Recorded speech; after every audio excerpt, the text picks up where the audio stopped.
Well, here we are again, with me sending a little video to talk to you about how we're going to respond to the latest government announcement about restrictions due to COVID.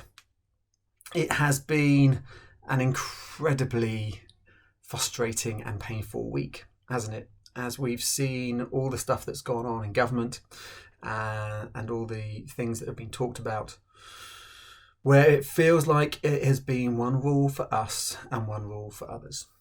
And it has left us with all sorts of pain and frustration and anger.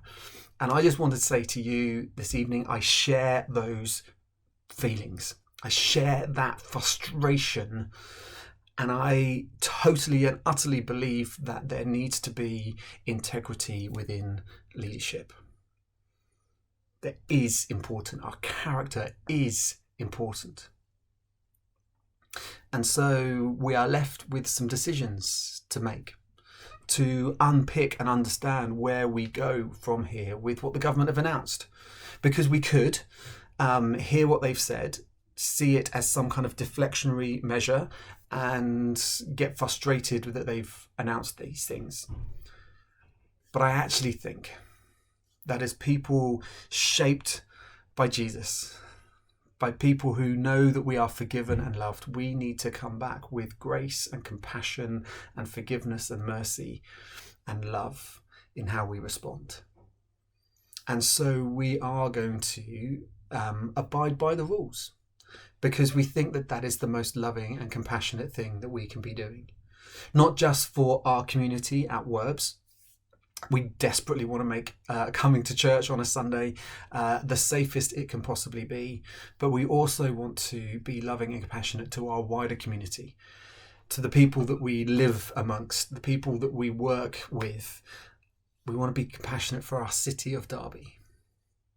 And so what Plan B means for us is that from this Sunday onwards, it is compulsory for people to wear masks in church.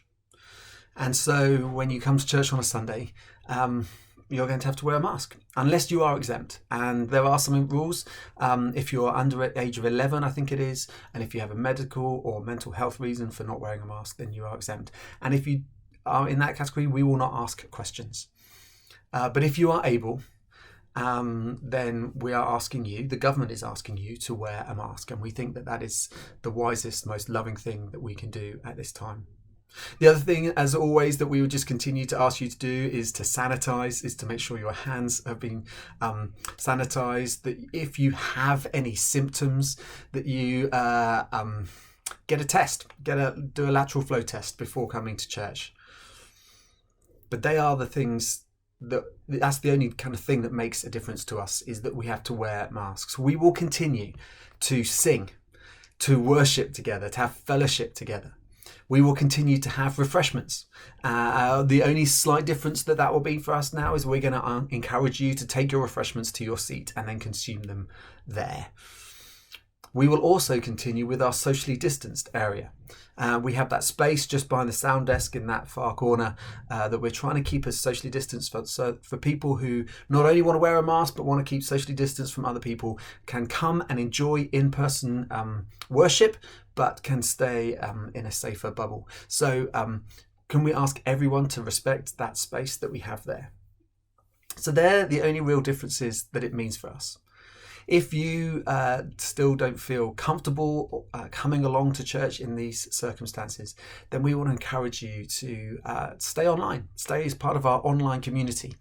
As we continue with all our plans for our carol services and our Christmas celebrations, that our services will be live streamed. So this Sunday we have our contemporary carol service, which I'm so excited about. And our 7 o'clock contemporary carol service will be live streamed, and you can come and join us on all of our different platforms to watch that and to engage with that. Next week it is our family carols, and so the 4:30 service next week is the one that will be live streamed. And so again, it's just a great opportunity. If you don't want to be in person, you can come and be part of it online. So they're the differences that it makes. And we are choosing to love people and to care for people in how we respond to the challenges around us. I hope and I pray that I'll get to see you at some point over Christmas as we try to navigate this season with grace, compassion, and hope. And ultimately, Christmas is a time of hope because Jesus entered into our world.